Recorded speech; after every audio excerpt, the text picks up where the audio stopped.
관한 이야기를 해보려고 하는데요. 아마 이 경계선 강의를 또 들으시면서 정속의존이 더 많이 이해가 되실 겁니다. 서로 좀 보완적인 부분들이 있으니까 한번 보시죠. 자, 딸내미가요, 어떤 사람이냐면은 그래픽 디자이너예요. 돈을 많이 버는 사람입니다. 굉장히 일을 잘하는 사람이에요. 근데 이 딸에게는 수천만 원의 빚이 있어요. 왜냐하면 우리가 흔히 말하는 그 명품족이라 그러죠. 그 명품만 사서 써야 되고 가야 되고 먹어야 되고 입어야 되고 이런 친구예요. 근데 자기가 버는 돈도 많은데 그 버는 돈 이상을 써요. 그래서 그게 몇 천만 원이 돼서 이제 갚을 수 없는 상황까지 되면 엄마를 찾아갑니다. 엄마, 나 지금 신용불량자 되게 생겼어. 나 이거 해결해줘. 그래서 엄마가 갚아줬어요. 그리고 그 다음번에 또 갚아줬어요. 마지막에는 결국 집을 하나 팔았어요. 그래서 갚아줬어요. 자, 근데 그럴 때마다 갚아줄 때마다 뭐라고 얘기하죠? 야, 너 이제 빚지면 안 된다. 야, 너 이게 마지막이야. 근데 그 마지막은 매번 마지막이 되죠. 그리고 이제 저랑 상담을 하고 있을 그때에 또 딸이 빚 문제를 가지고 나왔어요. 이거 어떻게 하면 좋겠냐는 거예요. 어떻게 하면 좋겠느냐고 상담을 하지만 이 어머니는 사실 딸을 위해서 또 빚을 갚아줄 생각이 있어요. 간단해요. 신용불량자 만들면 어떡하냐. 빨간 줄 가면 어떡하냐. 이런 거예요. 그래서 제가 얘기했어요. 빨간 줄 긋게 하십시오. 신용불량자 되게 하십시오. 그거 외에는 딸을 바꿀 수 있는 방법이 없습니다. 정말로. 그러니까 우리나라에서는 이 빨간 줄 신용불량자 이거 막 부모님이 경기하잖아요. 얘가 앞으로 인생을 어떻게 살아가나. 이미 잘못된 인생을 살고 있는데 뭘 앞으로 인생을 걱정해요. 자, 내가 잘못했어요. 그럼 누가 책임져야 돼요? 내가 책임져야 돼요. 그걸 가르쳐야 돼요. 그래야만 딸내미가 고통스럽기 때문에 빚도 덜 지게 될 거고, 그리고 물론 뭐 하루아침에 고쳐지진 않겠지만 그 시간이 필요한 거예요. 이런 친구도 있었어요. 외국 케이스인데요. 이 친구가 자꾸 마약을 합니다. 마약 떡볶이가 아니고 마약을 하는 거예요. 마약을. 자, 이제 마약을 하는데 부모님이 이제 가면은 보석금 내고 데리고 나오고 이게 몇 번 된 거예요. 자, 그러다가 도저히 안 되겠는 거죠. 그래서 어떻게 했어요? 결국 그 아이를 감옥에서 꺼내주지 않기로 합니다. 아들이 난리가 났죠. 병원에, 그 감옥에서. 어떻게 부모가 나한테 이럴 수 있느냐. 내가 이렇게 된 건 내가 당신들한테 상처받아서 그런 거다. 막 이런 얘기를 했어요. 그러나 야, 이건 내가 어떻게 도와줄 수가 없다. 그리고 결국 감옥에 갔다 옵니다. 감옥에 갔다 와서 이 아들이 아버지에게 했던 이야기. 우리 아버지 어머니가 나에게 잘한 게 딱 하나 있는데 나를 감옥에 그냥 둔 거다. 결국 자기 일에 대한 책임을 자기가 지고 났더니 이 친구가 변화가 일어나는 거예요. 자, 어머니는 딸의 빚을 갚아주지 않았어야 합니다. 딸의 문제에 대한 해결을 엄마가 해주기 때문에 딸은 변화될 필요가 없어요. 그죠? 고통이 없잖아요. 고통이 없는데 내가 왜 변화해야 돼요? 나는 계속 같은 일을 반복하고 누군가가 그것에 대한 책임을 져주고. 경계선이라고 하는 건 뭐냐 하면 이런 겁니다. 경계선은 뭘까요? 독도는 우리 땅. 독도는 우리 땅. 자, 독도라고 하는 것이 우리의 경계선이에요. 일본과 우리를 구분 짓는 겁니다. 왜 일본이 자꾸 독도는 지네 땅이라고 그러는 걸까요? 이 땅이 자기네 땅이 되면 어떻게 되는 거죠? 더 넓어지겠죠, 일본 땅이. 그리고 이 독도를 기준으로 한 200캐리는 일본 땅이 되니까 여기에 있는 모든 그 광물이나 해산이나 이런 것들이 다 자기 소유가 되잖아요. 그러니까 경계선 싸움이라고 하는 건 결국 이게 내 소유냐, 네 소유냐의 문제예요. 이게 내 책임이냐, 네 책임이냐의 문제예요.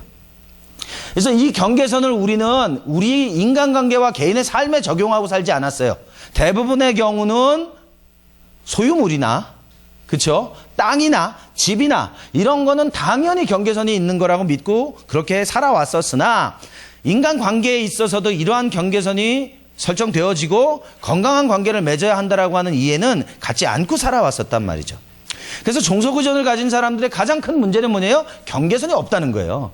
어느 게 내 건지 어느 게 네 건지 어느 게 내 책임인지 네 책임인지 알 수 없는 상태.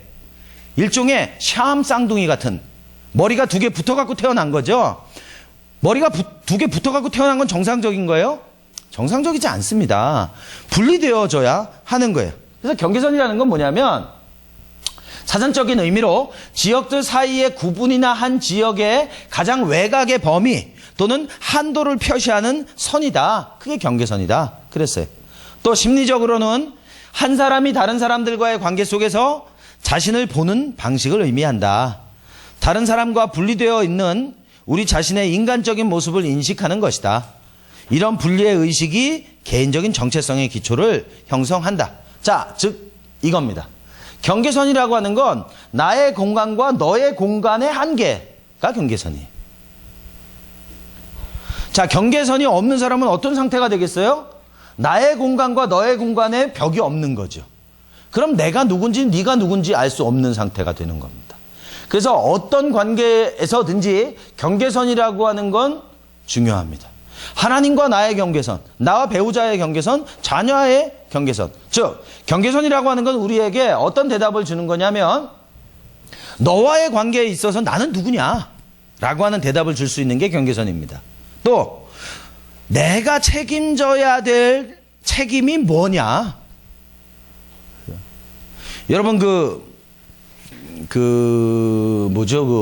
우리나라 사람들 패가망신하게 하는 것 중에 하나가 보증 쓰는 겁니다. 그죠? 보증은 가족들끼리도 쓰면 안 된다 그러죠. 예, 쓰지 말아야 돼요. 자, 자녀들이 부모님을 찾아서 그럽니다. 나 이번에 이거 보증 안 써주면 나 죽는다.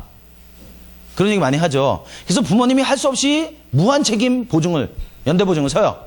그래가지고 결론은 어떻게 나요? 다 죽죠. 다 죽죠. 어떻게 해야 돼요? 아들이 그냥 망하게 해야 돼요. 그렇게 연대 보증을 해서 뭘 해야 되는 상황이라면 그거는 보증 쓸 일이 아니라 그냥 망하게 하고 차라리 아무것도 없는 것에서 시작하게 하는 게 훨씬 더 건강한 방식이에요. 근데 이런 선이 없게 되어질 때 아이의 문제가 내 문제가 되고 내 문제가 아이의 문제가 되니까 부모님이 올인하게 되는 거예요. 요새 그런 얘기 하죠. 자녀들이 효도하게 하려면 재산을 주면 안 돼요. 그럼 어떻게 해야 돼?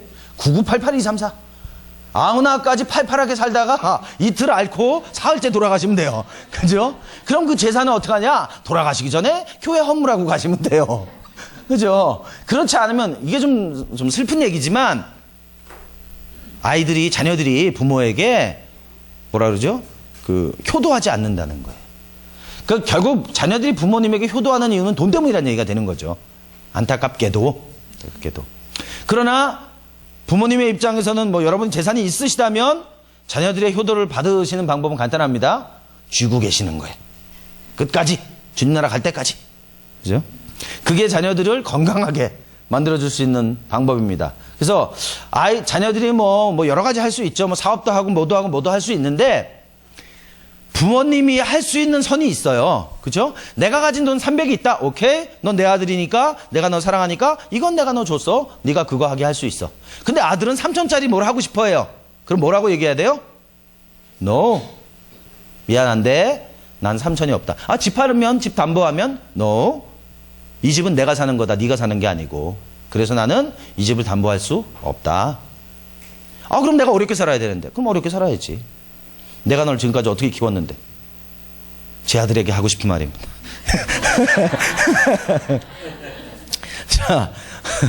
자, 그래서 이 경계선이라는 건 결국 내가 책임져야 되는 게 뭐냐, 내가 책임지지 말아야 되는 게 뭐냐 알게 해주는 거예요. 이게 되게 괜찮을 것 같지 않아요? 그죠? 자, 또 네가 책임져야 될 건 뭐냐 알려주는 거죠. 경계선이라는 건 이게 내 책임이 아니고 너의 책임인 거구나 라고 하는 걸 알려줄 수 있는 겁니다. 또 나와 관계된 일은 누가 결정을 내리는 거냐. 그렇죠? 나와 관계된 일 누가 결정해야 돼요? 내가 결정해야 돼요. 그리고 책임은 누가 져야 돼요? 내가 책임져야 돼요. 제가 아는 한 집사님이 목사님을 찾아와서 목사님 제가요 기도해보니까 이걸 이사를 가야 될 것 같은데요. 이사를 가야 될까요? 말아야 될까요? 내 기도 갖고는 조금 영빨이 안 돼가지고 목사님께 도움을 구하러 온 거예요. 그때 목사님이 기도 빡 하시고서 이사해라 한 거예요. 그래서 이사를 했어요. 이사를 했는데 어떻게 됐느냐, 집값이 하루에 5천이 올랐어요. 이게 말이 안 되는데, 그죠? 근데 결국 그걸로 그분은 교회를 떠났어요. 마음이 상한 거죠. 자, 이사하는 것에 대한 결정 누가 해야 돼요? 내가 해야 되죠. 목사님 조언을 받을 수 있어요. 그죠? 여러 사람의 조언을 받을 수 있지만 그 결정 누가? 내가. 그럼 책임은 누가 져요? 내가. 근데 많은 분들이 다른 사람들이 결정해 주길 원해요. 그리고 그 책임을 누가 지게 하고 싶어요? 그 사람이 지고 싶어 하게 하는 거죠. 그래서 경계선은 이건 내 일이라면 내가 결정을 하는 거. 또 너와 관계된 일이라면 이건 누가 결정을 해야 돼요? 네가 결정을 해야 돼요. 그죠? 그래서 아이들에게 경계선을 가르칠 때도 마찬가지예요. 아이들이 무엇인가 잘못된 행동을 하려고 할 때, 오케이, 너 그거 할 수 있어. 근데 그 책임은 누가 져야 돼요? 네가 져야 돼. 저 아이들 같은 경우는 주일 저녁마다 뭘 해야 되냐면 아파트에 그 쓰레기 버리는 거 뭐죠? 그거? 분리수거, 재활용. 그거 저희 두 아이들이 이제 해야 돼요. 그래서 이제 그 쓰레기통도 있고 뭐 그 플라스틱도 있고 여러 가지가 있단 말이에요. 자, 이거를 아이들 책임으로 돌리는데 시간이 좀 많이 걸렸어요. 왜 내가 해야 되냐는 거죠.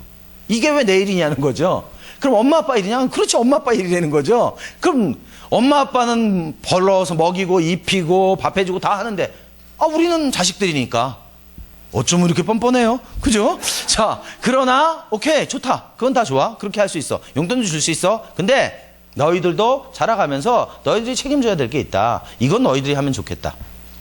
그래서 이제 지금은 저희 아이들이 해요. 근데 언제 데드라인이 있어요. 그게 언제냐면 주일날 저녁. 주일까지.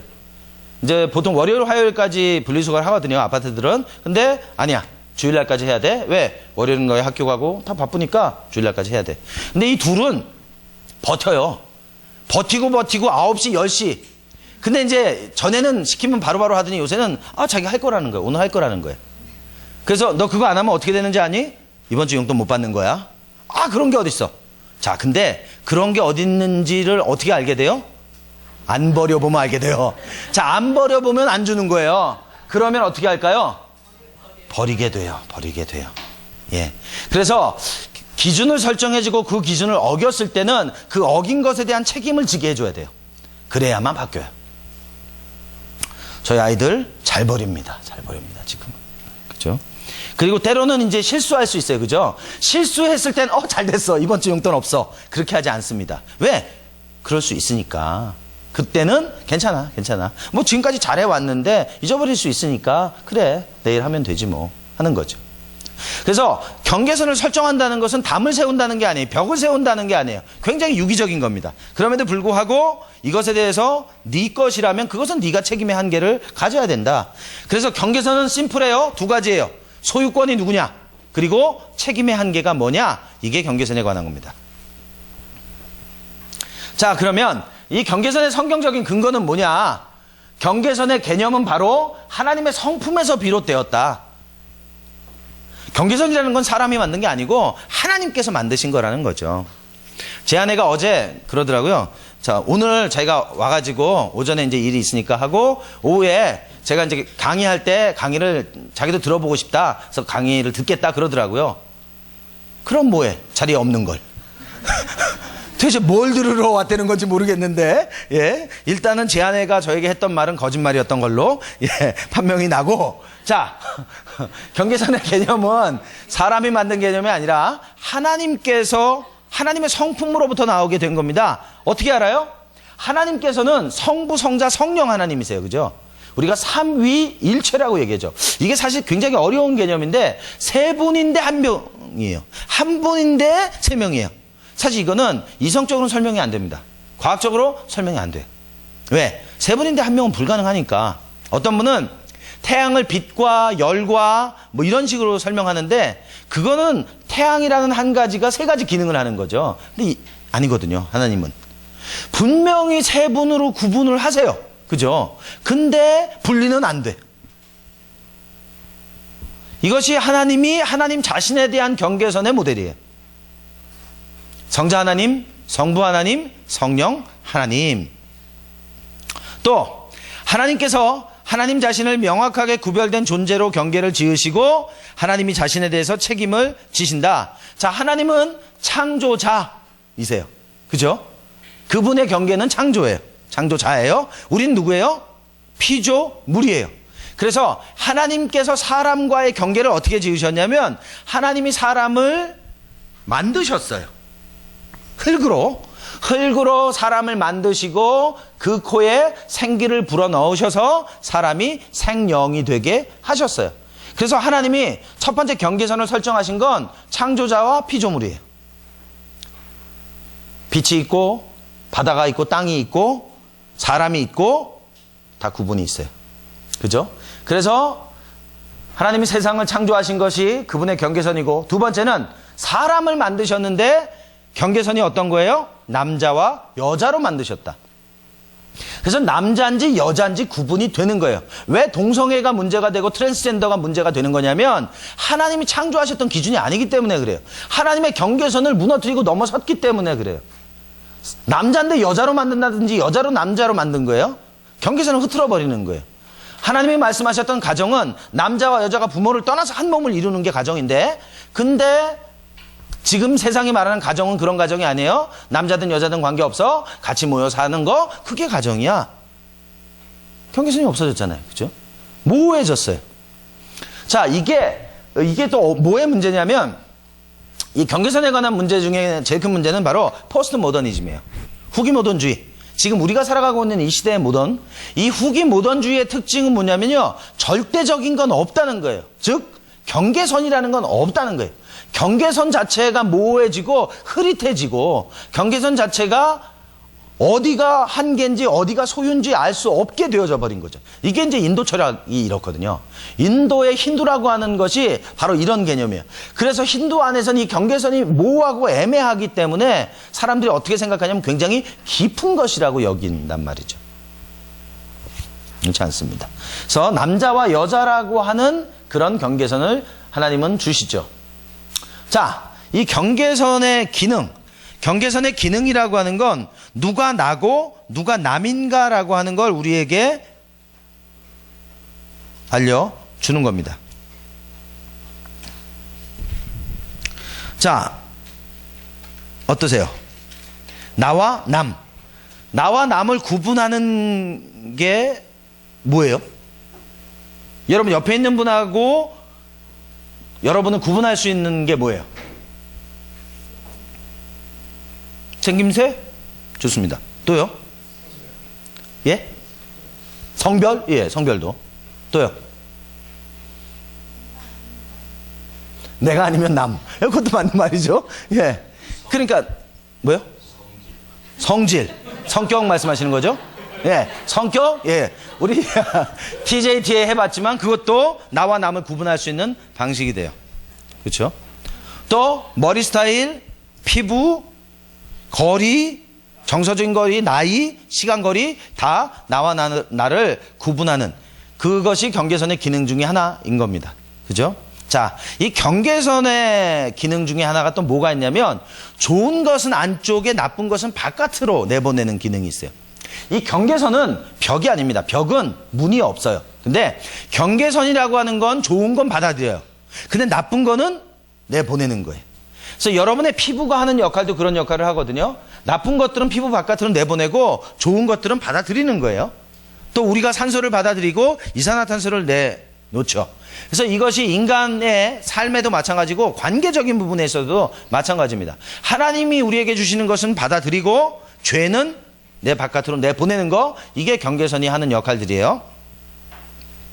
그리고 다른 이들에 대한, 그리고 우리 자신을 위한, 이게 무슨 말이냐면 갈라디아서 6장 2절하고 6장 5절에 보면 너희가 짐을 서로 지라 그리하여 그리스도의 법을 성취하라 그래요. 여기 보니까 뭐라 그래요? 서로 짐을 지라 그랬단 말이에요. 그죠? 근데 5절에 보니까 뭐라고 말하냐면 각자 자기 짐을 지라 그런단 말이에요. 자, 그럼 이걸 경계선으로 어떻게 이해할 수 있는 거냐? 경계선에서는 같이 짐을 져야 되는 게 있고 각자 자기 짐을 져야 되는 게 있다는 거예요. 무조건 나만 주장하라는 건 아니에요. 자, 그러면 각자 자기 짐을 진다는 게 뭐냐면 여러분 옛날에 그 개나리 보찜이라 그러죠. 요새로 말하면 쌔기라 그러는 거, 그냥 혼자 메고 다니는 거, 이게 보통 이제 영어에서는 로드라고 말하는 거예요. 그냥 혼자 지는 짐. 이거는 각자 자기가 져야 될 거예요. 나랑 관련 있는 거예요. 근데 6장 2절에 보면 서로 짐을 지라고 말씀하실 때에 이 서로 짐을 지는 건 버든이라는 단어를 써요. 버든은 뭐냐면 혼자 지기에 너무 무거운 거예요. 그래서 같이 져야 이것을 옮겨갈 수 있는 거예요. 그래서 여러분들이 스스로 할 수 있는 것, 그거는 로드가 되는 거고, 나 혼자 할 수 없기 때문에 같이 해야 되는 것, 그건 버든이 되는 거예요. 마찬가지로 그리스도의 몸인 이 공동체 안에서 나가 있지만 우리가 있단 말이에요. 그러니까 내가 해야 될 것이 있고 우리가 같이 해야 될 것이 있어요. 그래서 성경에 보면 죄를 회개할 때도 개인의 죄를 회개하기도 하지만 나라와 민족의 죄를 같이 회개하는 그런 장면들도 나오게 되는 거죠. 그래서 경계선이라고 하는 건 나와 우리의 조화다, 그렇게 말씀드릴 수 있겠고요. 또 경계선의 기능은 뭐가 있냐면 알람을 주는 거예요. 경고를 주는 거예요. 쉽게 말하면 누가 내 발을 밟았어요. 내 발을 밟았는데 가만히 있어요. 그럼 어떻게 되죠? 또 밟겠죠. 왜? 아파도 아프다고 말하지 않으니까. 이걸 부부 생활에 적용을 하면, 결혼했어요. 자, 결혼을 했는데 남편이 아내를 때렸어요. 그럼 어떻게 해야 돼요? 그렇죠. 못하게 해야죠. 가만두면 안 돼요. 경찰에 신고를 하든지, 제일 좋은 방법은 신고를 한번 해줘야 돼요. 그래서 좀 경종을 울려줘야 돼요. 네가 나를 때릴 수 없다는 걸 알려줘야 돼요.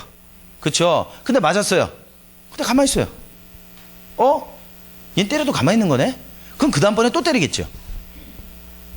계속 때리겠죠. 주님 나라 갈 때까지 때리겠죠. 제가 이제 상담을 했던 권사님이 그런 케이스였어요. 남편이 참 장로님들은 어디 가서 무술도 배우나 봐요. 자꾸 와이프를 패는데, 자, 이분이 장로님이세요. 근데 아무도 교회에서 이런 분인지 몰라요. 교회 너무 좋은 장로님이시니까. 근데 집에만 오면은 권사님을 패는 거예요. 여기도 팔도 부러지고 갈비뼈도 부러지고 머리도 터지고 별거 다 했어요. 그래서 지금 집을 나왔어요. 결국 못 견디고, 그래서 저랑 이제 상담을 하게 됐어요. 자, 상담을 하게 됐는데 얘기를 들어보니까 그냥 평생을 맞고 사신 거예요. 남편도 잘못이지만 내가 내 발을 밟았을 때, 나를 때렸을 때 아야 했어야 되는데 용서하고 참아주고 이해하고 이렇게 사는 거예요. 그래서 제가 그랬어요.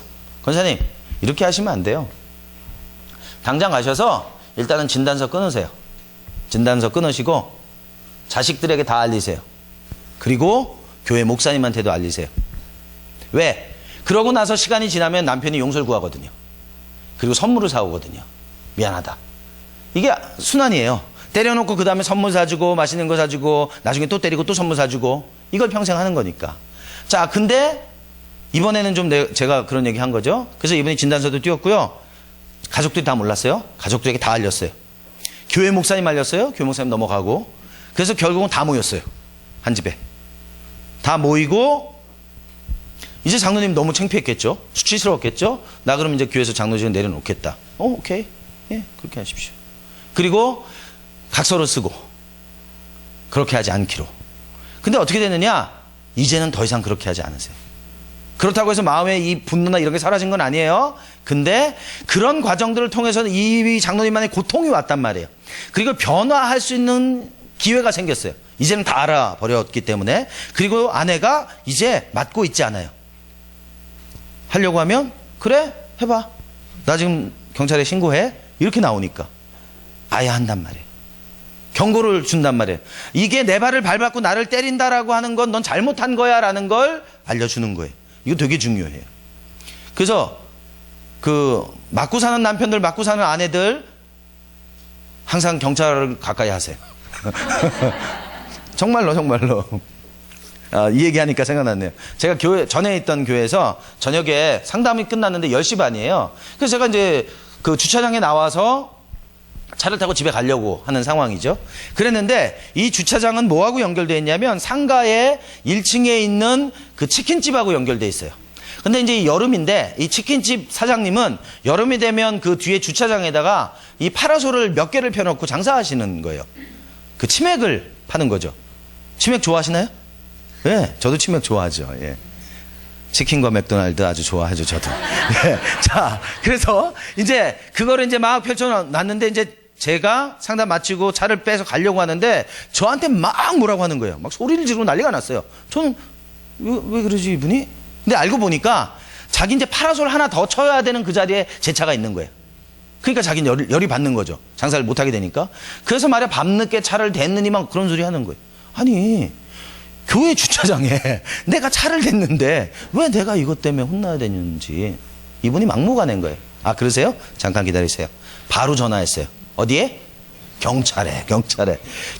우리나라 경찰 빨리 오더라고요. 경찰 했더니 5분도 안 돼서 딱 왔어요. 그랬더니 이분이 이제 막 하소연을 경찰한테 하는 거예요. 그래서 뭐 가만히 듣고 있었어요. 다 끝났어요. 그럼 이제 제 얘기 들어보시겠어요? 제가 이만저만 해갖고 지금 이렇게 해서 가려고 하는데 이분이 저한테 이렇게 하네요? 뭐 들어볼 것도 없죠. 이미 그거 자체가 다 불법이니까. 그분이 이제 그분에게 가서 아 이거 당신 잘못한 거다. 이러면 당신은 뭐 무슨 뭐 처벌 받을 수 있고 이런 얘기 막 하는 거예요. 그래서 처음에 막 목소리가 높아지고 그러더니 이제 나중에 이제 비굴 모드로 가시는 거죠. 이분이 아 내가 먹고 살라고 그랬는데 말이지 막 이러면서 나온 거예요. 그러나 이건 제 잘못이 아니라 그죠? 자 그렇게 해서 이제 그날 다 소동은 끝났어요. 그 사장님 부인도 나와서 저한테 미안하다 그러고 막 이래서 끝났어요. 자 그 다음부터 그분하고 저하고 관계 나쁘겠죠. 그죠? 서로 쳐다보지도 않겠죠. 그리고 저한테 뭐라고 말하지도 않아요. 왜? 저는 또 경찰을 부를 테니까. 자, 그런 상황이 지났어요. 그러고서 지나갔어요. 자, 그러고 나서 제가 이분하고 관계를 어떻게 풀었느냐? 어떻게 풀면 될까요? 그렇죠. 교회에서 이제 치킨을 시켰어요. 근데 이분이 너무 좋아하면서 와서 친절하게 치킨 몇 마리를 놓고 가는 거죠. 그죠? 자, 알람 울려줘야 돼요. 알람을 울리지 않으면 이 사람이 자금 남의 경계에 들어왔는지 안 들어왔는지를 잘 모른단 말이에요. 그 사람은 모를 수 있지만 밟힌 사람은 알 거 아니에요. 경계선이 침범당한 사람은 알 거 아니에요. 그걸 알려줘야 돼요. 그래서 경계선의 기능은 경종을 울리는 겁니다. 그리고 학대와 이용당하는 것으로부터 물러날 수 있도록 도와주는 거예요. 그렇죠? 경계선이 설정되어져야만 이게 학대냐 아니냐. 요새 이제 많이 나오는 것 중에 하나가 뭐예요? 성적인 추행이나 성적인 학대잖아요. 근데 많은 사람들이 왜 그거를 상처로 그냥 안고 살아가냐 하면 그것으로부터 내가 지금 학대당하고 고통당했다라는 걸 경종을 울리지 않은 거예요. 누가 내 경계선에 침범했는데도 불구하고 그 침범을 그냥 내 문제처럼 받아들이고 살아간 거죠. 예, 침범 당한 것을 내가 이게 침범 당했구나. 그렇다면 침범한 사람에 대해서 대가를 치르게 해줘야 되는데 그렇게 하지 않은 거예요.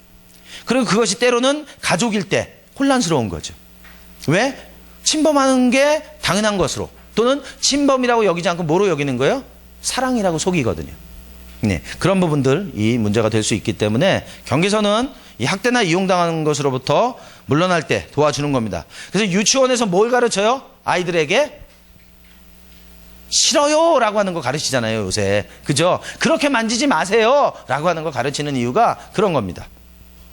자, 자유를 보호해 준다. 관계에 대해서, 사랑에 대해서. 그렇겠죠. 경계선을 알게 되면 실험을 했답니다. 여기 이제 운동장이에요. 운동장인데 아이들을 뛰어놀아라 그랬다는 거예요. 그랬더니 아이들이 한 곳에만 모여서 놀더라는 거예요. 근데 운동장에다가 특정한 경계선을 만들어줬대요. 커다란 원을 하나 만들어주고 야 여기서 뛰어놀아. 그랬더니 그 원 안에서 자유롭게 놀더라는 거예요. 결국 경계선이라고 하는 것은 자유를 보호해 주는 거예요. 자유를 제한하는 게 아니라 내가 그 안에서 뭐든지 할 수 있도록 하게 하는 거예요. 그래서 그 하나님이 우리에게 주신 원칙과 기준은, 즉 경계선은, 신의 산 언약은 우리를 어렵고 불편하고 힘들게 하기 위한 게 아니라 우리를 가장 자유롭게 살아갈 수 있게 해주시는 기준이란 말이에요. 자, 우리 영혼의 경계를 짓고 보호하는 일, 예, 마찬가지죠. 진리를 받아들이고 거짓은 내놓는 거예요. 사단의 대표적인 이름 중에 하나가 뭐라 그랬어요? 거짓의 압이라 그랬단 말이에요. 그러니까 거짓이 우리 안에 들어오게 될 때 NO 하는 거예요. 또는 떠나가라고 명령하고 하는 거죠. 자, 이 경계선이라고 하는 거, 경계선 설정이 가장 기반이 되는 거 뭐가 될까요? 피부. 어때요? 자, 우리에게 만약에 피부가 없다면 아마 여기 앉아 계신 분도 상당히 애매해집니다. 피부가 없으면. 그러니까 한 사람을 정의할 수 있는 게 없어요. 왜? 머리가 여기도 있고 저기도 있는데 다리는 여기쯤 있고. 왜? 피부가 그것들을 지금 다 그 경계를 만들어주고 있는 건데 경계가 없어지니까. 그렇죠? 그래서 경계선 설정에 있어서 우리 피부는 굉장히 중요한 역할을 하죠. 나와 남을 구분해 주니까. 또 좋은 것은 간수하고 나쁜 것은 내보내 주니까. 눈으로, 코로, 입으로. 또 상한 음식 먹으면 어때요? 토하게 되죠. 좋은 음식은 먹고 싶고. 공기에 먼지가 많으면 우리가 재채기합니다. 이거 받지 않으려고 하는 거죠. 맑은 공기는 마시고 싶어 하고. 빛이 너무 밝으면 눈을 감죠. 또 아름다운 것을 우리가 보고 싶어 하고, 소리가 시끄러우면 귀 막고, 아름다운 음악은 듣고, 이런 것들이 다 경계선에 관한 이야기들이 될 수 있습니다. 자, 그 다음에 언어예요. 언어. 경계선 설정에서 이 언어라고 하는 것이 하는 역할. 가장 간단한 건 여러분들 표지판. 서시오, 가시오, 돌아가시오, 여기는 사유지입니다. 이런 거 있죠. 그게 다 언어로 되어져 있잖아요. 그래서 그 언어를 통해서 이 경계가 이게 내 건지 내 것이 아닌지 알려주잖아요. 그죠? 이거 어디 가면 쓰레기 버리지 마시오. 왜? 사유지입니다. 그건 뭐예요? 내게 아니란 얘기죠. 그런 걸 알려주는 거, 언어적인 부분들이 될 수 있습니다. 또 이 언어적인 것에 있어서 뭐 가장 우리가 쉽게 하는 거 yes와 no죠. 예, 그럼 허락하는 거고 no 하는 건 경계선을 주는 거죠. 그 다음에 진리에 관해서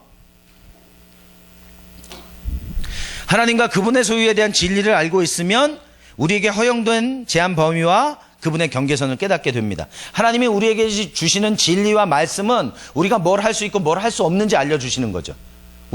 하나님이 우리에게 성경 말씀을 주신 것은 내가 어떤 것이 자유롭게 할 수 있고 어떤 것은 하지 말아야 되는 것인지 알게 해주시는 것이 기준이 되는 거죠. 그래서 성경은 뭐라고 말씀하세요? 진리를 알지니 진리를 알면 알수록 우리는 자유케 되어질 것이다 라고 하시게 됩니다.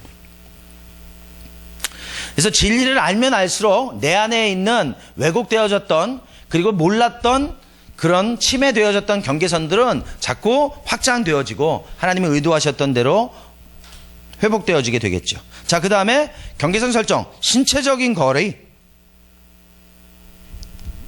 자, 인간관계가 옳지 못한 쪽으로 흘러가게 된다. 그러면 때로는 물리적으로 거리를 두는 것이, 경계선을 설정하는 것이 도움이 된다. 자기만의 공간이 필요하는 거죠. 예수님 같은 경우는 어때요? 사역을 하시다가 지치고 피곤하시면 어떻게 해요? 한적한 곳에 가셔서 홀로 계시는 시간들을 가지셨다. 그러니까 또 우리 같은 경우는 뭐 있을까요? 뭐 연말 되면 여러분들 기도원에 가시기도 하고 그런 것들이 다 적절한 거리적인 경계선을 설정하는 것일 수 있습니다.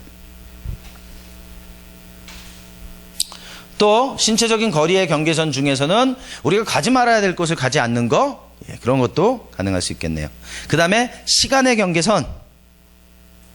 사실 이제 이 시간이나 거리, 이 신체적인 거리나 정서적인 거리는 다 서로 연결되어져 있는 그런 부분들이라고 말씀할 수 있습니다. 자, 그 다음에 정서적인 거리. 이 정서적인 거리 같은 경우는 밀착되어져 있는 가정일수록 사실 정서적으로 거리가 없고 정서적인 경계선이 없어요. 서로 감정을 다 공유해버리거든요. 그래서 기쁨도 고통도 다 같이 나눠버리기 때문에 어떤 게 내 감정인지 어떤 게 상대편의 감정인지를 잘 알 수 없게 돼요. 그래서 그런 경우에는 정서적인 거리나 물리적인 거리를 좀 가지는 것이 도움이 될 수 있어요. 그래서 가정이 아주 역기능적인 가정이에요. 건강하지 않은 가정이에요. 그럼 어떻게 하면 좋을까요? 그 가정으로부터 좀 벗어나는 게 도움이 될 수 있어요. 거리를 좀 두는 거죠. 시간적으로도 좀 거리를 두고 그렇게 하는 걸 통해서 이 원가정의 시스템으로부터 영향을 최소화하는 거예요. 그리고 새로운 시스템을 내 안에서 구축해 나가는 거죠. 그리고 그 새로운 시스템이 강력해지면 원가적으로 다시 돌아가서 옛날 시스템을 변화시키는 거예요. 그러니까 이게 모빌 같은 거예요. 여러분 그 모빌 아시죠? 아이들 이렇게 하는 모빌. 모빌 하나를 툭 건드리면 모빌 전체가 움직여요. 근데 내 모빌이 저쪽 모빌을 움직일 수는 없어요. 그냥 나는 내 모빌을 건드리면 돼요. 그러면 전체가 움직여지게 되는 거죠. 자, 그러면 한 가정에 건강하지 않은 이 정서적인 시스템이 변화하는데 얼마나 걸릴까요? 제가 어느 분에게 물어봤었는데, 제가 어느 교수님한테 그 가족 시스템 강의하는 분한테 제가 그런 질문했어요. 그러면 이런 역기능적인 시스템이 기능적인 시스템으로 변하는데 얼마나 걸립니까? 그랬더니 이분이 한참 생각을 하더니 30년? 그러는 거예요. 한 세대 이상 걸린다는 거예요. 그렇죠? 예, 쉽지 않은 거예요. 그 얘기는 뭐냐면 원가정이 건강하지 않은 시스템을 가지고 있다면 이걸 바꾸기보다는 내가 이제 새롭게 형성한 이 가정 안에서의 건강한 시스템을 만들어 나가는 시간인 거죠. 그래야 이전에 이 원가족으로부터 받았던 영향력이 최소화되는 시간이 될 테니까. 그 얘기는 거꾸로 말하면 건강하지 않은 가정일수록 원가족의 영향력을 계속적으로 받고 살아가게 되어진다는 얘기가 됩니다. 그래서 부모를 떠나서 한 몸을 이루는 건 너무너무 중요한 말씀이라고 생각됩니다. 제가 부부 상담할 때 이 말씀을 꼭 드려요. 왜? 거의 다 원가족으로부터 분리가 안 돼요. 어떤 형태로든지 건강하지 않은 관계로 엮여져 있어요. 그러니까 경계선이 설정이 안 돼 있는 거죠. 아니면 어떤 사람들은 그 반대로 완전히 담을 쌓고 살아가는 분들도 있고. 자, 그 다음에 이제 사람들과 다른 사람들과 경계선이 설정되어져야 한다. 뭐 이건 뭐 당연한 거겠죠. 경계선하고 담은 다르다고 말씀드렸어요. 경계선은 유기적이에요. 그래서 경계선이라는 것은 타이트할 때도 있고 약간 루즈할 때도 있어요. 그러나 담이라는 건 한번 딱 만들어지면 그렇게 유기적이지 않습니다. 역동적이지 않아요. 그래서 경계선에는 언제나 문이 있기 때문에 언제라도 넓어질 수 있고 언제라도 좁아질 수 있는 거예요. 자, 경계선 설정, 결과에 대한 경계선, 결국 행동에 대한 결과에 대한 책임을 지는 거다. 심은 것이 거두는 거다. 내가 심은 거는 내가 거둬야 되는 것이다. 또 자녀들에게도 자녀들이 심은 것은 스스로 거둘 수 있도록 훈련해야 된다. 자, 경계선 침범과 파괴. 자, 이 경계선이 침범되어지면 삶의 다양한 영역에 침범을 경험하게 됩니다. 자신은 뭐 삶의 거의 모든 영역의 경계선이 침범되어지게 되죠. 자, 경계선이 침범되어지게 되면 우리의 삶의 태도, 결국 뭐냐면 우리의 세계관, 이 세계관이 누군가에 의해서 형성되어지느냐에 따라서 우리의 삶은 어떤 형태의 삶을 살아갈지가 결정되어지게 됩니다. 자, 인도 사람들에게 복음 전하기가 상당히 어려워요. 왜 어렵냐면 이 사람들의 세계관은 어떤 세계관이에요? 윤회죠, 윤회. 서클을 한단 말이에요. 죽으면 다시 태어나고 죽으면 다시 태어나고 주님 나라 갈 때까지 계속 태어나고, 이러니까 이 사람들은 열심히 일할 필요도 없는 거예요. 그냥 다음 생에 좀 더 나은 걸로 태어나면 될 거다라고 하는 거죠. 그러니까 이 사람들은 벌 받고 죽는 것이 별로 그렇게 큰 문제가 아니에요. 왜? 난 뭐 다시 태어날 건데 뭐가 되는 거죠. 그러니까 범죄를 저질러도 그 범죄가 그렇게 큰 이슈가 되지 못하는 거예요. 근데 그런 것이 우리의 삶에, 인도 사람들의 삶의 태도에 만들어져 있기 때문에 그 사람들은 경계선이라는 개념 자체가 사실은 굉장히 모호해요. 인도 가보시면 알겠지만 이 도로에 이 줄 없는 도로가 훨씬 많아요. 어디가 인도고 어디가 차도인지 모를 수 있는 길이 훨씬 많고, 그죠? 이제 그런 부분들. 그 기차 시간을 예를 하나 들어드리면, 어느 팀이 인도에 가서 전도여행을 갔대요. 그래서 델리에서 기차를 기다렸어요. 기차를 기다렸는데 얼마나 안 오냐면 24시간 후에 왔대요. 예, 거기서 그냥 하루 종일 기다렸는데 그 다음날 온 거예요. 그러니까 근데 인도 사람들은 이것에 대해서 아무도 소리 지르거나 화내거나 이러지 않는다는 거예요. 왜? 문제가 안 되는 거예요, 이 사람들한테는. 그 시간이라는 개념 자체가. 그러니까 경계선이 없는 문화나 경계선이 없는 세계관을 가지게 되면 그 문화는 상당히 혼란스럽게 됩니다. 그러니까 인도 같은 나라는 정말 혼란스러운 나라죠. 이건 제가 경험했던 건데, 저를 태우고 운전하는 선교사님의 차가 있어요. 근데 이분이 운전을 되게 거칠게 해요. 근데 상대편에서도 운전을 하고 왔어요. 이 길은 당연히 차선이 없었고, 둘이 지나가다가 서로 백밀러가 부딪혀갖고 아작이 났어요. 근데 정말 이 무슨 그 총소리 나는 것처럼 꽝 소리가 나면서 부딪혀서 속도가 있었으니까 딱 지나갔어요. 서로 딱 지나가서 섰어요. 둘 다 안 내려요. 그리고 창문 넘어 서로 쏘리 그러고 가는 거예요. 이게 뭐지? 전혀 잘 이해 안 되는 상황이잖아요. 근데 그 나라 안에서는 그게 이해가 되는 거예요. 통용이 되는 거예요. 그런 것들이죠. 자, 감정의 경계선이 침범받는 영역 중에 감정의 영역이 있어요. 이 감정에 대한 책임은 누가 져야 돼요? 내가 지는 거죠. 근데 이 감정이라고 하는 것에 우리가 상처들을 받게 되어지고 감정의 부정적인 영향을 받게 되어지면 이 감정이 제 기능을 못하게 됩니다. 그리고 감정이라는 것이 자꾸 우리에게 이제 결국 뭘 알려주게 돼요? 알람을 주게 되는 거죠. 아, 이런 부분에 지금 내 내면 안에 이런 문제가 있어.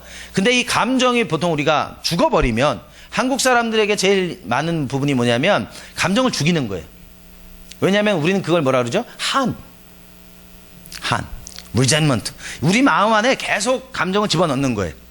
왜? 유교 문화 자체는, 유교 문화의 사랑은, 고차원적인 사랑은 뭐냐 하면 드러내는 게 아니에요. 참을 인자. 계속 마음 안에 그걸 쌓아두는 거예요. 그래서 그 고목나무에서 이렇게 옹이가 생기는 것처럼 그렇게 옹이가 생길 정도로 살아가게 되어지는 거, 그게 좀 더 어떤 성숙한 그 삶이라고 생각하는 거죠. 전혀 그렇지 않습니다. 감정이라고 하는 건 이모셔널 컷 오프가 되면 사실 우리의 몸도 우리의 마음도 다 멈춰버려요. 감정이 죽으면 그 다음에는 몸이 죽습니다. 왜냐하면 감정과 몸은 서로 연결되어져 있기 때문에 그런 거죠.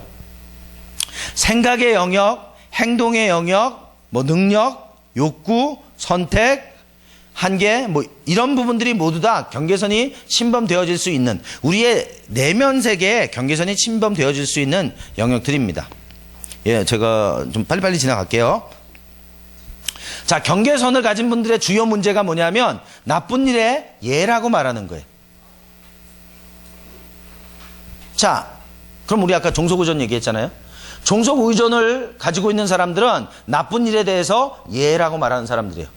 사실은 아니에요, 싫어요 라고 말해야 되는데 거절당하기 싫어서 예라고 하는 거예요. 자, 20대 아이들, 여자아이들인데 의존적이에요. 남자친구를 사귀입니다. 근데 남자친구랑 관계에서 나는 남자친구랑 자고 싶은 마음이 없어요. 근데 남자친구가 너 나랑 같이 자자 그렇게 얘기합니다. 그러면은 이 친구는 뭐라고 얘기해야 돼요? No 해야 되죠. No 할까요? No 하지 않습니다. 마음에는 no가 있어요. 그러나 겉으로는 하지 않습니다. 그러면 상대편은 그걸 뭐라고 여겨요? Yes라고 여깁니다. 예. 근데 이런 일들이 반복되어져요. 반복되어져 가면서 우울해집니다. 반복되어져 가면서 이건 뭔가 잘못된 것이라고 여겨요. 그런데 그 고통보다 내가 거절당할 고통이 더 큰 거예요. 그렇기 때문에 yes 합니다. 뭐 이런 케이스를 제가 너무 많이 봤어요. 교회 밖에서만 있을 거라고 생각하지 마세요. 교회 안에도 똑같습니다. 교회 안의 청년들 전혀 다르지 않습니다. 또 경계선의 주요 문제는 좋은 일에도 아니요라고 말하는 거예요. 성경에서 사랑하면서 살아가라 그렇게 말씀하셨어요. 그죠? 근데 이 경계선이 침범되는 경계선의 문제는 뭐냐면 경계선이 너무 좁은 거예요. 즉 벽이 된 거예요. 그래서 마땅히 우리가 할 수 있는 일이고 내가 할 수 있는 일인데도 no라고 말하는 거예요. 그럼 어떻게 돼요? 인색하게 되겠죠. 여유가 없게 되겠죠. 욕심이 있는 삶의 모양을 살게 되어지게 될 겁니다. 그래서 경계선을 설정한다는 건 소유권과 책임의 한계라고 말씀드렸어요. 즉 내 소유와 내 책임의 한계 안에서 자유롭게 사랑할 수 있어야 돼요. 이기적이지 않게. 그렇죠? 그래서 초대교회는 어떻게 했어요?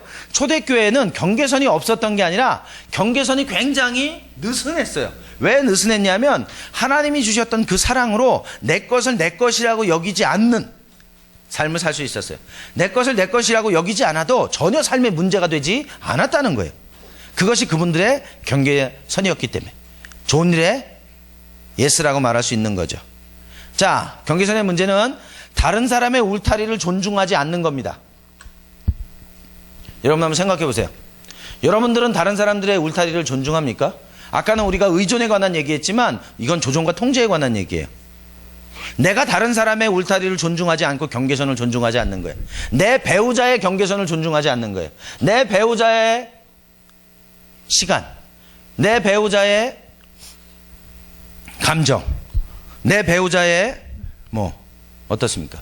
저는 97년도에 제 아내가 전도여행을 하는 3개월을 태국에서 보냈어요. 제 아내가 여러분 전에 했던 제자학교 있죠? 그런 학교를 하면서 3개월은 렉처하고 3개월은 전도여행을 했어요. 근데 태국에 가게 됐어요. 그래서 같이 태국에 갔어요. 태국에 갔는데 너무 좋아요. 왜 좋았냐면 태국 사람들 집은요 주방이 없어요. 가재도구 하나도 없어요. 있는 집도 있겠지만 제가 가본 집은 없어요. 그럼 어떻게 먹고 살아요? 100% 사 먹어요. 괜찮죠? 제가 그걸 보면서 이거다. 이게 우리가 앞으로 나아갈 길이다. 제가 제 아내에게. 왜냐하면 제 아내가 하루에 몇 시간씩 밥하는데 시간을 쓰는 거 저는 좀 비효율적이라고 생각해요. 미안하기도 하고 내가 못 해주는데 아내는 저를 위해서 그렇게 해야 되니까. 그래서 가능하다면 우리가 재정적으로 허락할 수만 있다면 우리는 이렇게 가면 좋겠다. 그래서 이제 그리고 나서 여전히 지금도 마찬가지예요. 제가 할 수만 있다면, 제가 도울 수 있다면 제가 음식을 만들겠지만 제가 할 줄 아는 건 라면밖에 없어요. 볶음밥 정도는 좀 가능할 수도 있어요. 그러니까 제가 아내에게 할 수 있는 건 뭐냐면 제 아내가 식사 준비하기 힘들어할 때 나가자. 그럼 자기 대신 식사해 줄 사람을 찾자. 만리장성. 자, 이런 걸 통해서 이제 제 아내를 제가 좀 도우려고 하는 거죠. 그러니까 어쨌든 간에 배우자가 다른 사람들의 울타리를 존중하지 않게 되면 결국 조종과 통제하게 됩니다. 근데 우리나라 상황에서 결국 많은 조종과 통제와 지배는 누가 하느냐? 당사자들이 말씀해 보시죠. 누가 하나요?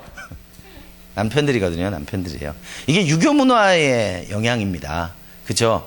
그러니까 남편들이 꼭 잘못됐다도 쓸 수 있지만 500년, 600년의 이 문화적인 영향을 고스란히 아직도 갖고 있는 거예요. 그러다 보니까 이 복음의 능력보다는 유교 영향이 더 많은 거죠. 그래서 사실 산업혁명 이전에는 남편이 일했고 아내는 집안일을 했어요. 그렇게 구분했단 말이에요. 근데 지금은 아내도 일하는 경우가 많아요. 그러면 집에 가서 집안일은 어떻게 해야 돼요? 같이 해야 되겠죠. 근데 같이 하나요? 대부분의 경우는 그렇지 않아요. 아내만 해요. 아내만. 이상한 구조 아니에요? 그죠? 그럼 나보고 돈을 벌지 말라고 하든지. 그러니까 그런 상황이 된단 말이죠. 자, 그럼 어떻게 해야 돼요? 이렇게 생각하는 분도 있어요. 내가 아내의 집안일을 도와준다. 요런 나쁜 개념이에요. 좋은 개념은 뭐예요? 내 책임이 있는 거예요.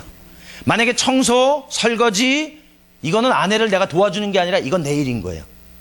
왜냐하면 도와준다는 얘기는 내가 해도 되고 안 해도 되는 거예요. 그러나 내 일이라는 건 이건 내 책임인 거예요. 그렇죠? 그래서 아내가 남편의 울타리를 대부분은 사실은 존중합니다. 왜? 무서워서. 무서우니까 존중하는데 남편들이 아내의 경계선을 존중해 줘야 돼요. TV를 보면서 아내에게 물 떠와. 지는 손이 없나 발이 없나. TV 보고 있으면서 놀면서 그죠? 가서 자기가 물 떠 먹어야죠. 물 떠 먹어야죠. 왜 그걸 아내에게 시켜야 되는 거예요? 그래서 남편들이 절 별로 안 좋아해요. 제가 하는 얘기들을. 그럼 이제 물으시겠죠. 넌 그렇게 사냐? 예, 그렇게 살려고 합니다. 예. 그렇게 못하는 부분도 있겠지만 이걸 제 아내가 확인해 줘야 되는데 없네. 예. 그래서 어쨌든 저도 온고잉 하고 있는 과정이지만 제가 확실하게 이야기할 수 있는 것 중에 하나, 설거지. 설거지는 나의 것. 제 아내가 심한 경우는 제가 며칠 동안 세미나 갔다 오고 났는데 쌓여 있어요. 그러니까 제 아내는 이렇게 몰아서 설거지를 하거든요. 근데 저는 그 꼴을 못 봐요. 그때그때 해야 돼.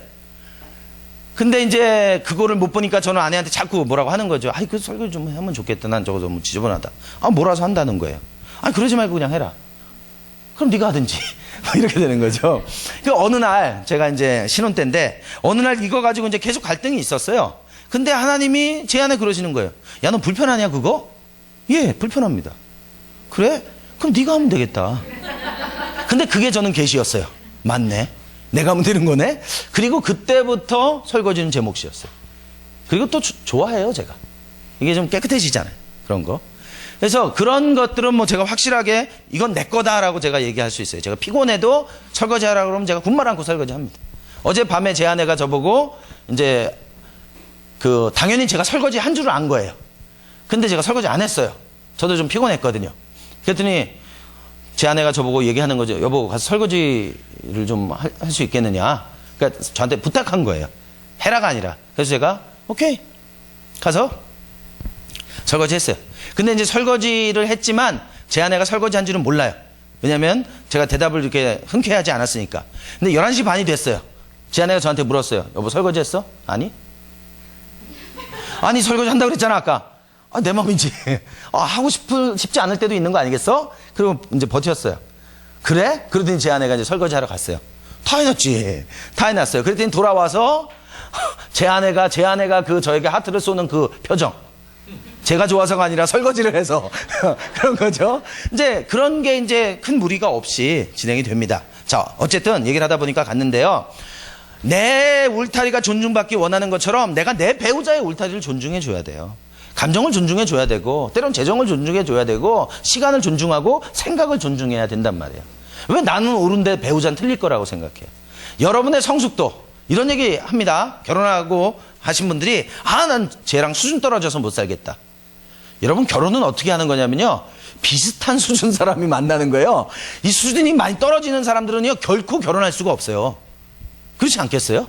비슷하니까 만나는 거예요. 그렇다면 정서적으로 서로 교류하는 게 비슷하기 때문에 내가 내 아내를, 내 남편을 무시하는 건 사실 누굴 무시하는 거예요?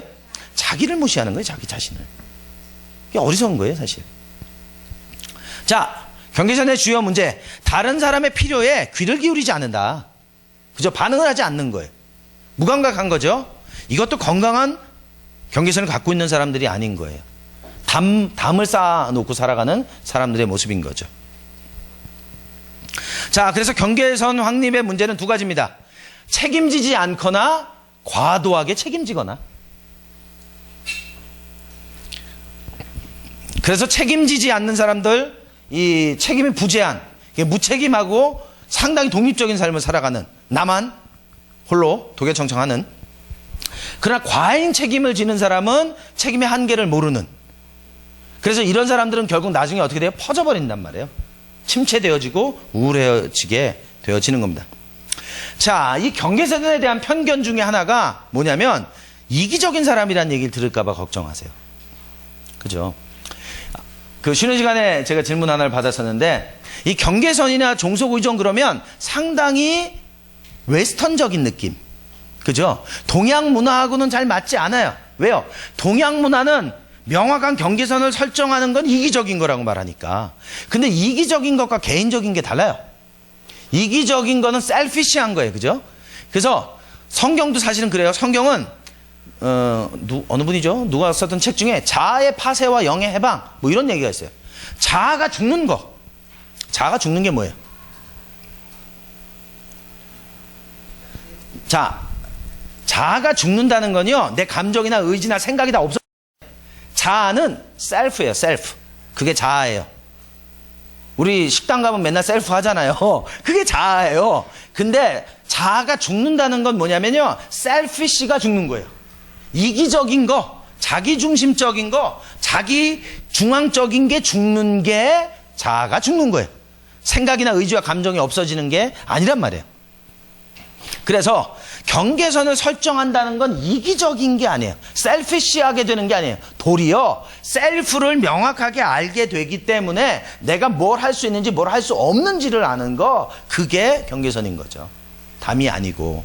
그래서 교회에서도 이제 우리가 사역할 때 예스와 노를 잘해야 되는 게 뭐냐면, 내 몸이라는 게 한계가 있어요. 그죠? 교회에서 할 수 있는 일 하나, 둘이면 좋게요. 근데 이 사람은 일을 잘하는 사람이라는 거예요. 그래서 교회에서 너댓게를 해요. 근데 시간이 지나면요, 퍼져버려요. 그리고 무슨 생각 들어요? 왜 하나님은 날 맨날 일만 시키지? 내가 일꾼인가? 자녀라는 생각 안 들어요. 종 같고. 그건 뭐냐면 이미 그 책임의 한계를 넘어버린 거예요. 내가 할 수 있는 걸 넘어가 버린 거예요. 우리가 그리스도의 몸된 지체라고 얘기했는데, 내가 할 수 있는, 팔이 할 수 있는 게 있고 다리가 할 수 있는 게 있단 말이에요. 그걸 알아야 되는데 팔이 다리가 하는 일까지 하려고 들면 그러면 이미 한계를 넘어가 버리게 되는 거죠. 그래서 경계선은 이기적인 것이 아닙니다. 개인적인 것일 수 있습니다. 사람들이 오해할 수 있어요. 그러나 시간이 지나면 알게 됩니다. 이 사람이 이기적인지 아니면 개인적인 사람인 건지. 그 다음에 불순종의 표시다. 왜 그래요? 왜 불순종의 표시가 돼요? 노 하니까. 뭐라고 얘기했는데 노 한단 말이에요. 이 상담학교를 이제 마치시고 나시면 여러분들이 이제 경계선을 잘 배운단 말이에요. 그러니까 잘 배운 건 아니고 그냥 배웠단 말이에요. 자, 그러다 보니까 이제 누가 뭐 하라고 그러면 교회에서 이제 전사님이, 목사님이 뭐 시킨단 말이에요. No. 나 이거 배웠어요, 이거. 이게 나를 보호하는 거예요. 근데 그게 이기적인 걸 수 있단 말이에요, 그럴 때는. 근데 우리가 처음에 경계선을 배울 때는요, 안전한 곳에서 배워야 돼요. 서로 그 경계선에 대한 이해가 있는 곳. 그래, 이 사람이 지금 경계선을 세워가는 걸 훈련하고 있구나. 그런 거 알 수 있잖아요. 근데 교회에 가서 아무한테나 다 너 막 이래버리면 제가 상담학교를 가더니 상담을 받아야 될 것 같은데 이런 상태가 되면 지금 이분이 경계선에 좀 오해하고 있는 거구나. 경계선은 효과적으로 사랑하기 위해서 하는 거지 불순종하기 위해서 하는 게 아니란 말이에요. 그래서 경계선을 잘 설정하게 되면 사람들이 여러분들을 어떻게 바라보게 되냐면 건강한 사람. 이 사람이 예스할 땐 예스하고 노할 땐 노하는구나. 할 수 있는 걸 하고 할 수 없는 걸 할 수 없다고 하는구나 라는 걸 알게 되는 거죠. 근데 이거를 무기로 쓰는 사람들은 결국 이기적이고 불순종하는 것으로 사용하게 됩니다. 자기 고통을 방어하기 위한 무기로 사용하게 되는 거예요. 그래서 그렇게 무기로 사용하는 분들이 많아지면 어떻게 되느냐? 다음 학교 때는 제가 강의를 못 와요. 그렇겠죠. 이상한 게 와가지고 경계선이라는 걸 하나 가르쳐 놨는데 아주 쑥대밭을 만들어 놨다. 사방에서 노를 하더라. 그건 아니다. 자, 타인으로부터 상처를 받게 된다. 또는 상처를 주게 된다. 그렇게 이해하는 겁니다. 그렇지 않습니다. 경계선은 다른 사람에 관한 게 아니라 나에 관한 거예요. 그래서 나에 관한 이야기를 하는 것이지 상대에 관한 걸 얘기하는 게 아니에요. 상대에게 이야기할 땐 정보를 주는 거지 상대에게 고통을 주는 게 아니다. 자, 경계선에 대한 편견. 이거는 경계선은 분노에 대한 신호다. 이 사람이 화가 났다는 거다. 이렇게 생각하는 분들도 있어요. 왜? 우리는 노라고 하는 걸 되게 힘들어 하거든요. 그리고 우리가 누군가 사람들하고 대화할 때는 항상 예스만을 생각하고 있단 말이에요.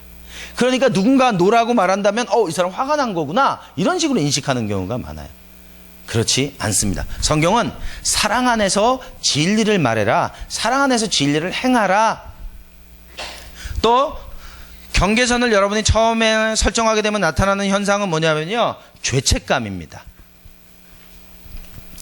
경계선을 설정하고 살지 않을 때는 몰랐단 말이에요. 근데 경계선을 설정하기 시작하니까 뭐예요? 이기적인가? 이게 불순종인가? 이게 상처 주는 건가? 화난 건가? 그러니까 자꾸 성경하고 대치되는 것 같고 내가 뭔가 잘못하고 있는 것 같은 마음이 든단 말이에요. 근데 이건 시간이 필요해요. 그래서 이거는 왜 죄책감이 드는 거냐면 익숙하지 않아서 그래요. 아직 몸에 배어지지 않았기 때문에 그런 거죠. 자, 영원한 것이다. 경계선은 한번 세워지면 끝나는 거다. 아니죠. 말씀드렸던 것처럼 경계선이라는 건 넓혀질 수도 있고 좁아질 수도 있는 거예요.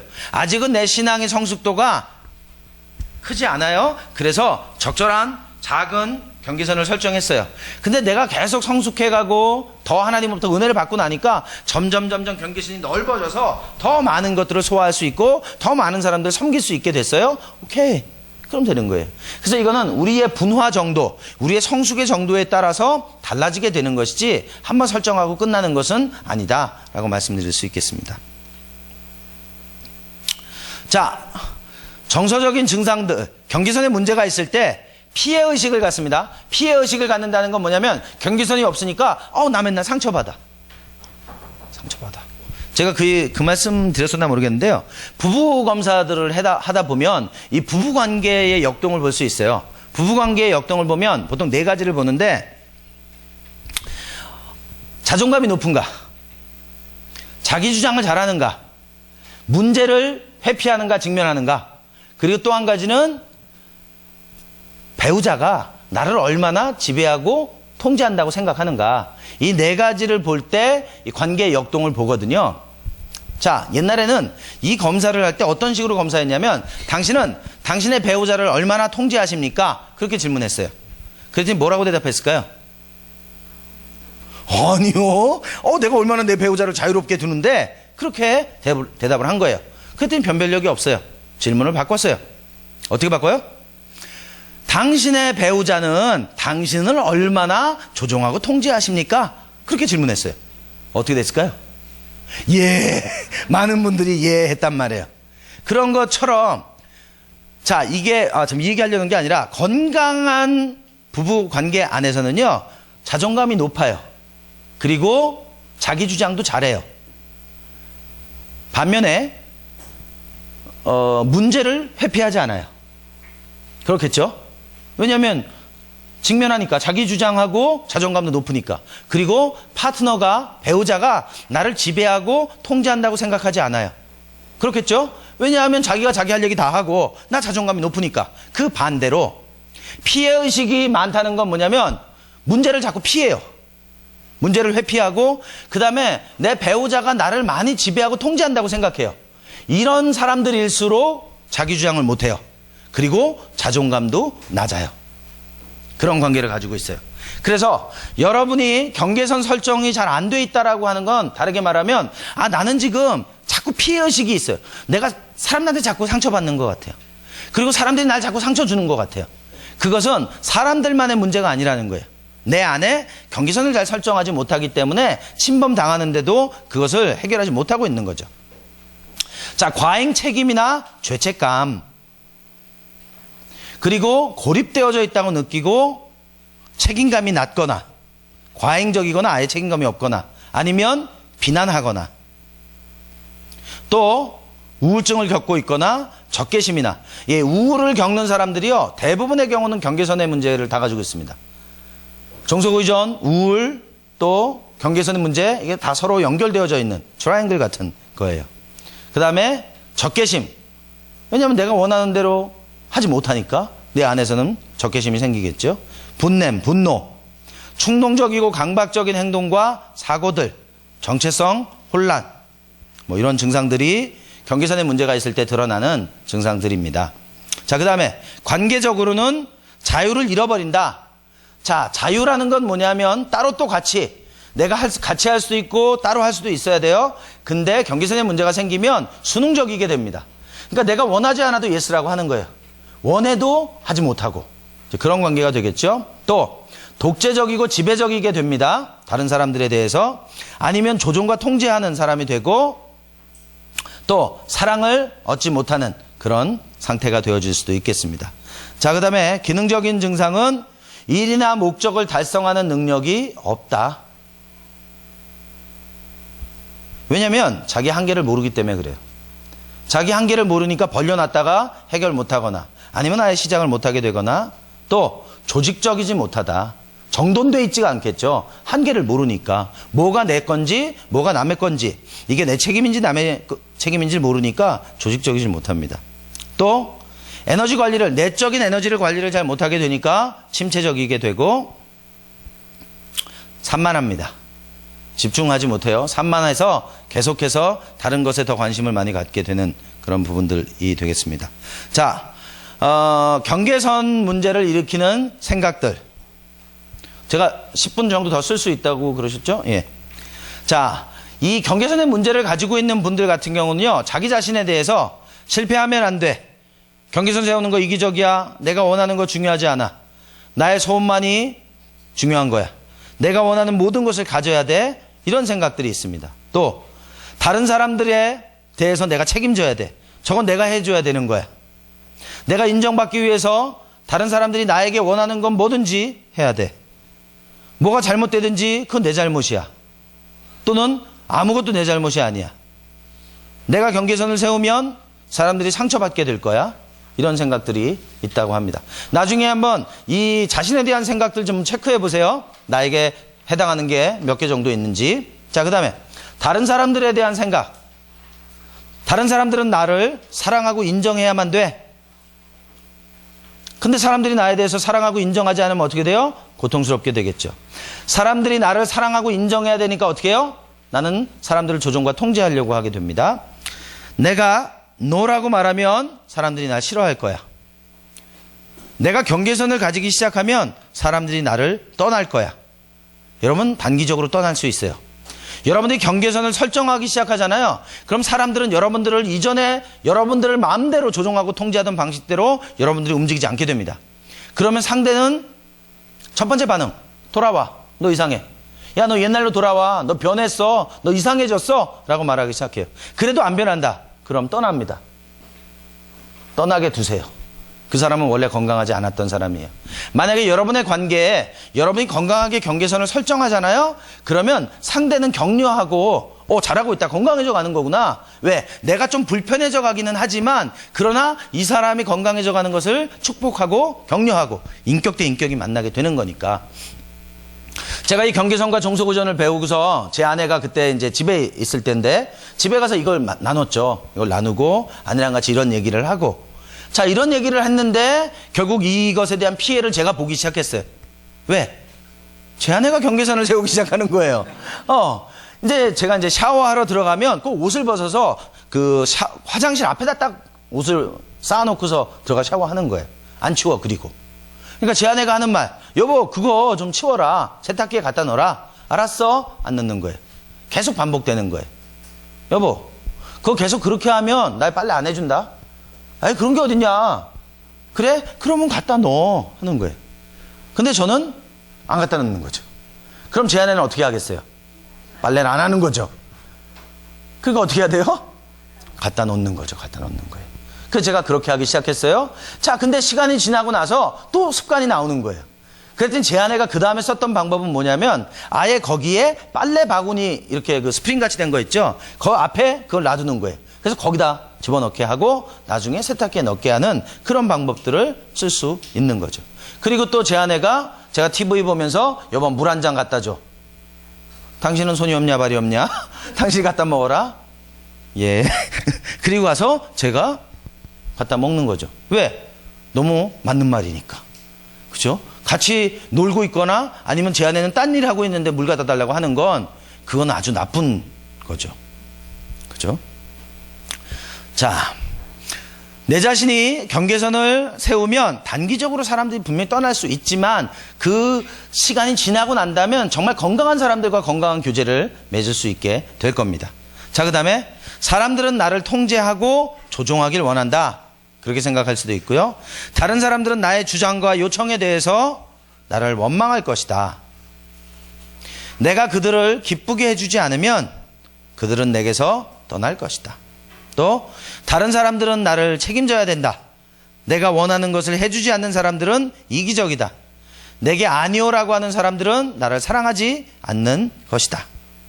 사람들은 내가 그들이 원하는 것에 맞추어 살기를 원한다. 내가 얼마나 잘해줬는데. 다른 사람들은 나를 책임져야 된다. 내가 원하는 것을 해주지 않는 사람들은 이기적이다. 내게 아니오라고 하는 사람들은 나를 사랑하지 않는 거다. 이건 다 한 얘기죠. 사람들은 내가 그들이 원하는 것에 맞춰 살기를 원한다. 또 내 행동에 대한 책임은 다른 사람에게 있다. 내가 이렇게 행동하는 이유는 내가 너 때리는 이유는 네가 잘못해서야. 그런 얘기 많이 하죠. 경계선 세우는 건 나한테 화났다는 증거다. 나를 사랑하는 사람들에게 경계선을 세우는 것은 그들을 배신하는 것과 같다. 그들이 나에게 얼마나 잘해줬는데. 자, 지금까지 말씀드렸던 이 생각들은요, 다 거짓말이에요. 이런 생각들이 여러분 안에 있다라고 한다면 이건 여러분들의 경계선에 문제를 주는 거예요. 자, 하나님에 대한 생각들. 하나님은 내 자신의 삶을 살기를 원하지 않으신다. 하나님은 우리가 어떻게 살기를 원하신다고 생각하는 거예요? 봉사하면서, 헌신하면서, 희생하면서 살기를 원한다고 우리가 생각하는 거예요. 그렇지 않습니다. 하나님은 내가 나이기를 원하실 거예요. 그죠? 내가 나여야만 사랑할 수 있어요. 그죠? 내가 나일 수 없으면 사랑할 수가 없게 된단 말이죠. 하나님은 내가 원하는 것은 무엇이든지 갖는 것을 원하신다. 그 반대죠. 내가 다른 사람들에게 아니오라고 말하면 하나님은 이웃을 사랑하라는 하나님의 명령에 불순종한다고 생각하신다. 그런 생각 많이 하시지 않아요? 예. 하나님은 전적인 주권을 가지고 조정하고 계신다. 그러므로 나는 아무 책임이 없다. 이게 언제 이런 일이 있었냐면 불과 100년 전만 해도 하나님의 선교라는 말이 있었어요. 쉽게 말하면 야, 사람이 무슨 능력이 있고 힘이 있다고 선교하냐? 가만히 있어. 그냥 하나님이 하실 거야. 그렇게 생각했던 때. 그거에 반기를 들었던 사람 중에 하나가 윌리엄 캐리라고 하는 인도 선교사죠. 무슨 소리냐? 하나님의 그 선교를 우리를 통해서 하시는 거 아니냐? 그랬더니 선교위원회가 다 그랬어. 워워워. 네가 뭘 좀 모르네? 그냥 하나님이 하시게 두면 되는 거야. 이런 식의 이야기를 하는 거죠. 그래서 하나님이 모든 걸 다 가지고 계시니까 난 할 필요 없어. 거짓말입니다. 자, 하나님은 내게서 손을 떼시고 나의 삶에 전혀 관여하지 않으신다. 만일 하나님이 내게 안 되라고 말한다면 하나님은 나를 사랑하지 않으시는 거다. 하나님은 늘 용서하시며 내 죄 때문에 나를 훈련시키지는 않으신다. 방종한다는 거죠. 자, 하나님은 모든 것을 제한만 하실 뿐 사랑은 없으시다. 이 생각들은 모두 다 거짓말입니다. 이런 생각들이 여러분 안에 있다라고 한다면 이 생각들은 바뀌어져야 되는 생각들이에요. 자, 경계선을 설정하기 위해서 우리가 해야 되는 일들, 아까 우리 종속의존에 관해서 얘기했던 그런 부분들과 동일한 부분입니다. 그래서 제가 다른 것보다 이 경계선 회복을 위해서 한 가지 말씀드리고 싶은 건 아니오라고 말하는 근육과 아니오를 받아들이는 근육을 개발하라. 내가 아니오라고 말하고 다른 사람이 나에게 아니오라고 말할 때 그것을 받아들이고 말할 수 있는 근육을 좀 개발해야 될 필요가 있다. 우리가 운동하면요, 처음에 운동하면 한 일주일 동안은 온몸이 뻐근합니다. 왜? 쓰지 않던 근육들을 쓰기 때문이죠. 마찬가지예요. 우리가 노라고 하는 걸 말하기 시작하면 불편해요. 익숙하지 않아요. 또 누군가가 나에게 노라고 말하면 이게 왜지? 왜 날 거절하는 거지? 이런 식으로 받아들여지게 된단 말이에요. 그러나 이것이 계속 생활화되면 그러면 이제 근육이 된 거죠. 자, 경계선 회복을 위해서 희생양 만들기를 중단해라. 누구 때문이야? 내가 지금 이렇게 하는 건 누구 때문이야? 그렇게 하지 말라는 겁니다. 비난하지 말라는 거예요. 그리고 행동적이 되고 반동적이 되지 마라. 이거는 뭐냐면 보통 우리가 이제 리액션하고 리스판스를 구분할 때 리액션은 뭐냐면 흔히 말하는 반사 행동이라 그러죠. 누가 나를 딱 때리려고 그러면 나도 빛보다 빠른 속도로 받아치는 거, 이게 리액션이에요. 대부분 이런 반응은 건강하지가 않아요. 그런데 리스판스라고 하는 것은 똑같은 반응이에요. 똑같은 반응인데 누가 나에게 자극을 주든지 그 자극과 관계없이 내 안에 주도적인 반응을 하는 거예요. 여러분이 이제 다음 주에 그 RCT 강의를 들으시면 그 강의를 통해서 여러분이 이런 걸 어떻게 해야 될지를 구체적으로 배우시게 될 거예요. 그래서 아마 다음 주는 굉장히 재미있는 그 한 주가 되실 거예요. 그래서 혹시 이번 주에 못 오신 분들은 다음 주에 다 오셔서, 왜냐면 아주 실제 여러분 케이스 가지고 다루실 거기 때문에 여러분 좀 신경 쓰시면 좋겠습니다. 자, 자기 절제를 실천한다. 다른 사람을 수용한다. 또 내 자신이 분리된 개체임을 인식한다. 사랑 안에서 진실을 말한다. 왜곡된 생각을 진리로 바꾼다. 한계를 인식하고 경계선을 설정한다. 실패로부터 배운다. 끝까지 인내한다. 이 뒷부분을 제가 빨리 시간 때문에 지나갔습니다만은 한 가지를 여러분 삶 가운데 좀 적용해 나가시게 되면 아마 여러분 삶이 훨씬 더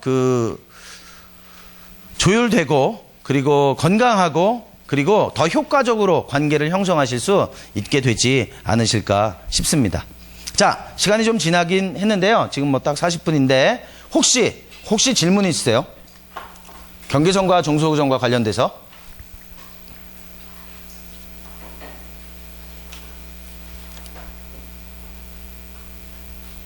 잘 이해가 되신 건가요? 예. 아멘. 예. 일단 저는 그렇게 믿고는 싶습니다. 예. 다음 주 실습 있어요? 실습. 예. 그렇죠. 일종의 실습이죠. 예. 이 부분에 관해서 이제 구체적으로 차트 작업들을 하시다가 보면 아마 더 실제적으로 현실의 삶에 있는 부분들이 드러나시겠죠. 그리고 아마 이제 부부가 같이 와 계신 분들은 이 경계선이나 종속의존의 부분 가지고 두 분이 좀 많이 좀 말씀을 나눠보시면, 예, 여권 신장이 좀 되지 않겠는가 싶습니다. 자, 그러면은 마쳐도 될까요? 예, 수고하셨습니다.